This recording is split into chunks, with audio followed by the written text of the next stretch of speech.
This is a Lamborghini Urus, and it's a bit like Jeff Bezos' spaceship, Blue Origin. You see, it's massive, it's extremely powerful, it's slightly controversial, and it's completely unnecessary. But there is something slightly cool about it. Now in this video, I'm going to give it a jolly good reviewing. I'm going to talk you around the exterior, the interior, uncover some trinkets inside which might reveal who actually owns this very car. I'm also going to drive it, brake test it, and launch it from 0 to 60 and over the stunning quarter mile many times to see if I can break it. Because I'm a good friend like that. Now, if you like videos on cars such as this, please make sure you subscribe to this channel and hit the bell icon to turn your notifications on. That way you won't miss a single upload. Anyway, I'm Matt Watson and you're watching CarWow. Buying a new car? Then head to CarWow and my team will help you find your next car at a fair price. CarWow, your one-stop car buying comparison site. Let's start off this video by talking about the design of the Urus. So for an SUV, it's very sporty looking. I mean, look how raked that rear window is. It's got this big diffuser as well. This one is in carbon fibre, look at that. And there's carbon fibre here on this particular car, carbon fibre. Roof spoiler as well. I mean, who could own this car? All day, every day. I think they're actually missing two letters from here. It should be an M in there and an A there. One thing does annoy me about this though, this vent, stick of truth. I'm going to poke this person's car with a stick of truth. It's not just press cars that get that kind of treatment, you know. From the side, you can be in no doubt that the Urus is the sportiest looking SUV. I mean, just look at that falling roof line. It's so aggressive, isn't it? Now, as standard, you have 21-inch alloy wheels, moving all the way up to 23s, though if that's not big enough for you, you could do like this owner has and fit some 24s. 24s. They've also seemed to have fitted some carbony extra bits down here, side skirts, carbony bits here. I think this might be carbon wrap on here and carbon wrap on the door handles. It's actually quite hard to tell because it's pretty decent actually. Wonder who would do that. Here at the front, this car has a real angry face. In fact, the design mimics that of an Aventador, only it's raised up, obviously. This one has some extra bits and pieces on it, such as carbon trim, or should I say carbon chin, look at that. It's actually called a Nero body kit. It's added to the price of this car. So the starting price of an Urus comes in around £178,000. This one has had an extra 80 grand spent on it. I mean, it's got lots of kit and lots of extras on it, and I'll explain some more in a bit. Now, if you're thinking about buying a new car or thinking of selling your current car, click on the pop-up banner up there to go to CarWow. You can make sure you're paying a fair price for the car you're buying and that you're getting a fair price for the car you're selling. If you want to do it at a later date, just simply Google "Help Me CarWow." My team and I will help you choose the right car for you and get it for a fair price from one of our trusted dealers. Here on the inside, this Urus is just as dramatic, especially in the way this owner has specced it up. Great choice of colours. I love the red, the black and the silver trim. Really smart. I like the general design of it as well, where it's multi-layered, stitching in the leather on the dash. It feels very high quality. It's all quite simple to use as well. Yeah, it's touch screens here for your central infotainment system and for your climate control, but you've got haptic feedback, which basically in English means that it vibrates a bit like your mobile phone when you press a button, so you know you've pressed it. The infotainment system, very easy to use, navigate through, and digital drivers displayed nice and clear, cool Lamborghini style graphics. So all this tech reminds me of the tech in an Audi RSQ8. Though I think the owner of this car would probably be in a bit of denial that this is basically an Audi really, with a Lamborghini badge there. Driving position is good though. You can get these seats nice and low for an SUV, but also nice and high if you're a short arse like me. Actually, when I picked this car up, the seat was really far back, so whoever owns it is really tall. Now let's talk about storage. So door bins. Yeah, big door bins, look at that. And extra sensitive baby wipes. Whoever owns this car has just had a baby. What have we got in here? Lots of coins for random parking or whatever. You've got some more storage under here, which the owner's got like airwaves, and there's a 20 and a £5 note there as well. Some cash at the ready. What we've got in here, so a decent sized glove box, and they have, what's this? This is like deodorant with quarter moisturising cream for extra sensitive skin. More chewing gum. And what's this? What's Wildberry drops? These are like the kind of travel sweets that you used to have in the 1980s that you wish you just had something like some jelly babies or something nice. A bit old fashioned. Someone who's about my age then. Other than that, yeah, really nice interior. What's that? You're more interested in the engine. All right, let's talk about that now.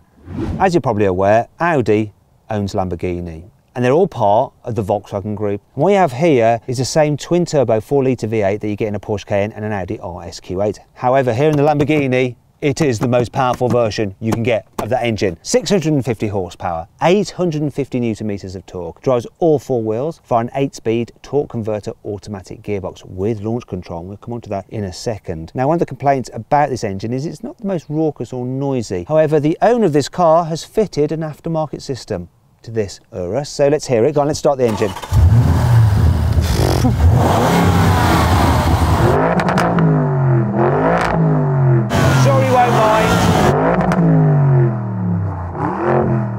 Yeah, that's it. Yeah, nice. That sounds well fruity. Now, you probably guessed already, the person that would do that is someone that appears in our drag races, isn't it? It is, of course, Yianni from Yianni Mize. Now, I'm going to launch this car. He doesn't want me to, but it's part of the reviews. I want to know what it is from 0 to 60 and over the standing quarter, and he's going to be a bit cross because he asked me not to.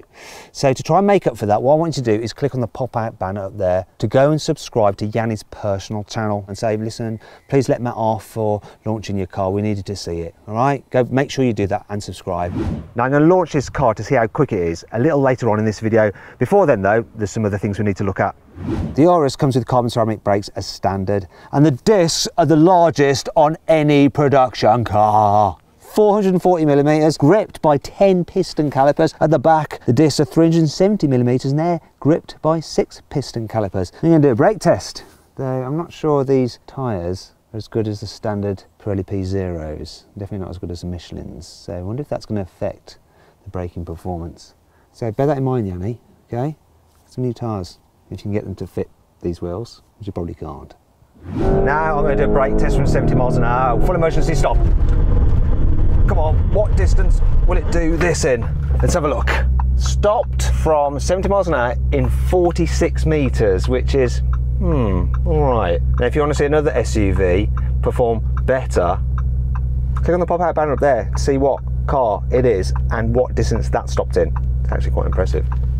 Seeing as the Urus is the very pinnacle of SUVs from the VW group, they've chucked all their chassis technology at it to make it handle not like an SUV at all. So it's got active air suspension, so you can read the road and alter its setting as you're driving along, or you can just pre-select it if you want to. Also, you've got a four-wheel drive system with a torque sensing diff in the middle, and it's rear-wheel drive biased. There's also an active limited slip differential at the back with torque vectoring, so you can send power to the wheel with the most grip to help push you around corners. You've also got rear-wheel steering, so at higher speeds the rear wheels turn in the same direction as the fronts to help you turn into the corner, and at lower speeds they go in the opposite direction, a bit like a forklift truck, to make the car more manoeuvrable. And then there's the active anti-roll bars. So what they'll do is stop the car leaning in the bend so it can prop at the corners of the cars. But when you're going on a bumpy road, they can decouple so the wheels are free to just move up and down to help smooth things out. It's all very clever. Let's see how I just bang myself on it. That's one thing about this car. It's got lots of sharp edges, so if you do get your funny bone, it can quite a bit. Anyway, let's drive it, see what it's like. Let's go and abuse Yianni's car. Sorry, Yianni, I'm going to drive it like I stole it. Oh, first thing, normal Urus, the exhaust is good, it's a waffly sound. This aftermarket one that Yianni's had fitted, definitely if you've got an Urus, it's worth fitting an aftermarket exhaust to get some more pops and bangs and theatre out of it. I tell you what, the steering's really good. It hasn't got much feel, but it's precise and it's quick. And the car's fairly agile. That rear wheel steering does help get the car turning. The thing that's most surprising is, even though I got the car set up with the smooth setting for the air suspension, it's cornering completely flat, which is just nuts for a tall SUV like this. It's got to be to do with the active anti-roll bars, which prop up the corner that starts to lean. Watch out, birds! Get out of the way! Or die. This has got to be the best handling SUV. While it's between this and this SUV, click on the pop-out banner up there to see what the other best handling SUV is. Oh, the engine in this is a bit more potent though. Just try the brakes. For carbon ceramics, they're not too grabby, not quite as smooth as steel brakes, but if you're driving this on a twisty road, especially somewhere in the Alps like going downhill, you're going to appreciate the carbon ceramics standing up to all that heavy braking. Now, I'm going to actually put the car into relaxing strada mode, so everything's just chilled. And this is the thing with the Urus. All the other Lamborghinis, they've got more theatre with their naturally aspirated engines and their supercar focus. This is just chilled SUV when you're just cruising around. Honestly, the suspension is very, very good at dealing with bumps. The steering's light, the visibility is generally pretty good, apart from the view out the back window, which is tiny. This is really not very good. But door mirror is huge, and while the seat can be quite low, you can jack it up so you can get a good view out of it.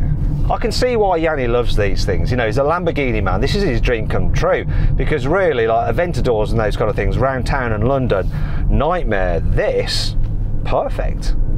Well, unless you're getting on a really narrow road, and then you've got to be a bit careful, because it is a bit of a wide old beast. The car, not Yianni.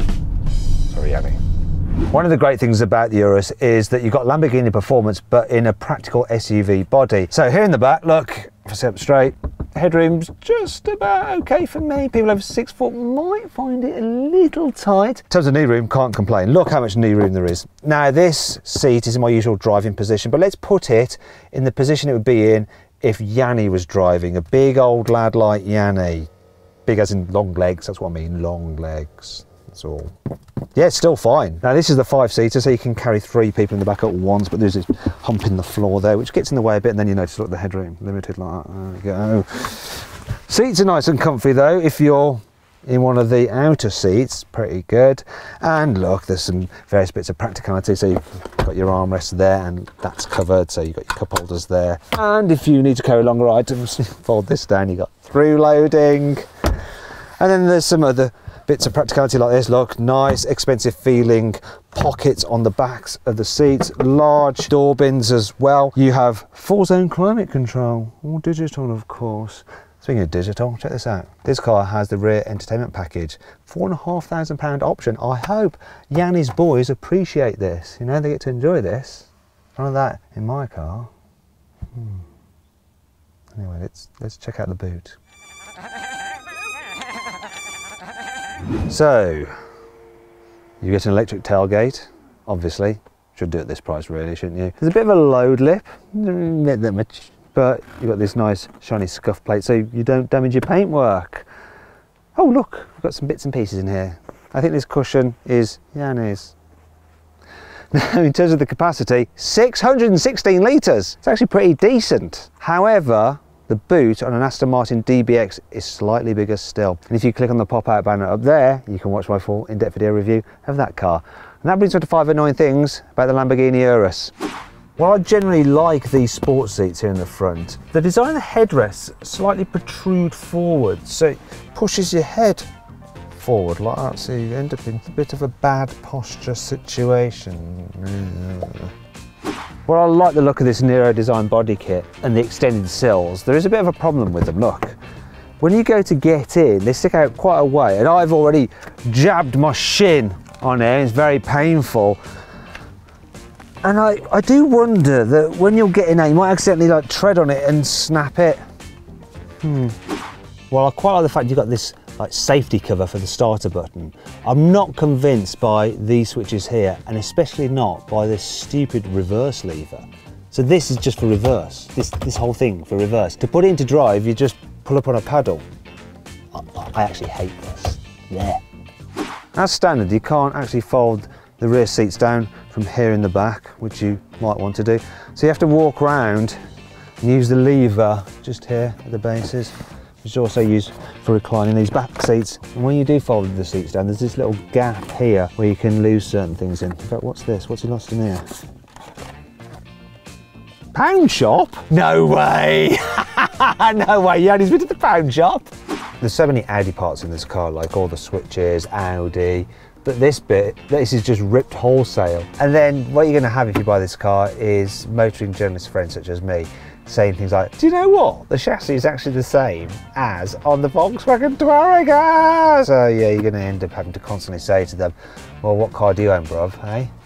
Don't worry, there's still plenty to like about this car. Here's the carwow 5 core features. As I've already pointed out quite a few times already in this video, the Urus is based on an Audi RSQ8. However, Lamborghini have used a lot more aluminium in its construction, and that plus the use of lighter carbon ceramic brakes means that it weighs 115 kilos less than the Audi. Still comes in at 2.2 tons though. You can get the Urus with an off-road pack. I'm not sure they sell many of those outside of the Arab Emirates, but there we go.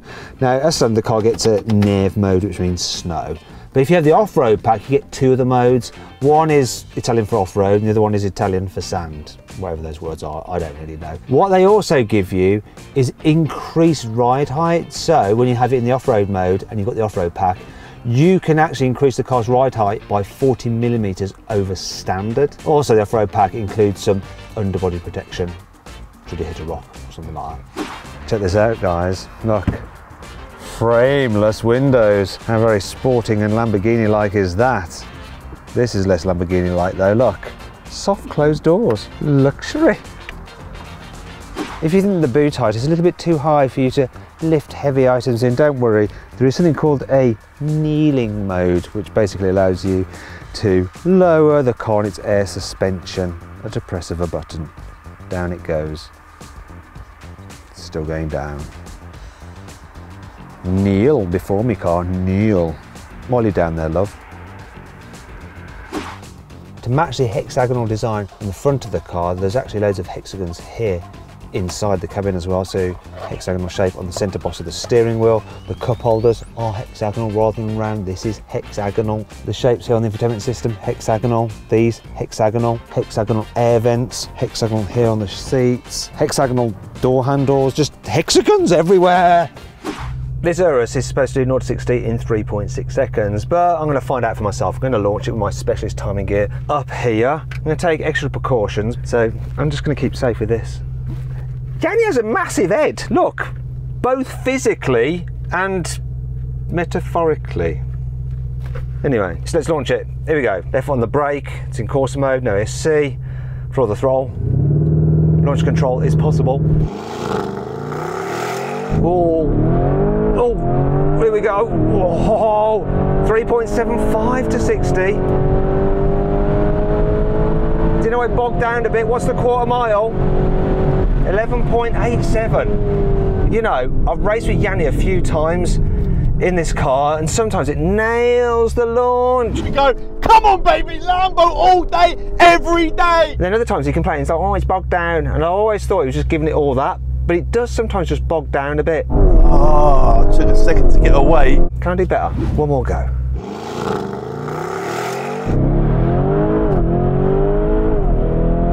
Yeah, that's better. 3.57. Oh, yes. And 11.72 for the quarter mile. That was better. If it doesn't bog down, it goes quicker. He didn't lie. Do I look stupid? Yeah, I definitely look stupid, don't I?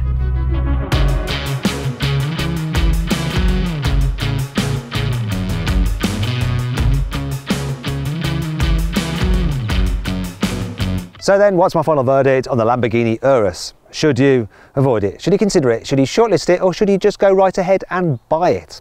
Well, I reckon you should shortlist it. I mean, it's an immense high-performance SUV that really does feel like a Lamborghini. Now, I'll probably save some money and just get an Audi RS Q8 instead. Now, saying that's going to annoy Yianni. In fact, do you know what? He's been really kind, lent me his car, and I've gone and criticised it slightly and been a bit rude at times about him. Sorry, Yianni, please forgive me, please. In fact, you can help me get him to forgive me by making sure you go to his channel and subscribe there, okay?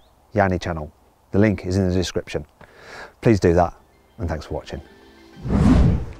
Hey, if you enjoyed the video, please give it a like. Also, let me know of any other videos you'd like me to do in the comments below.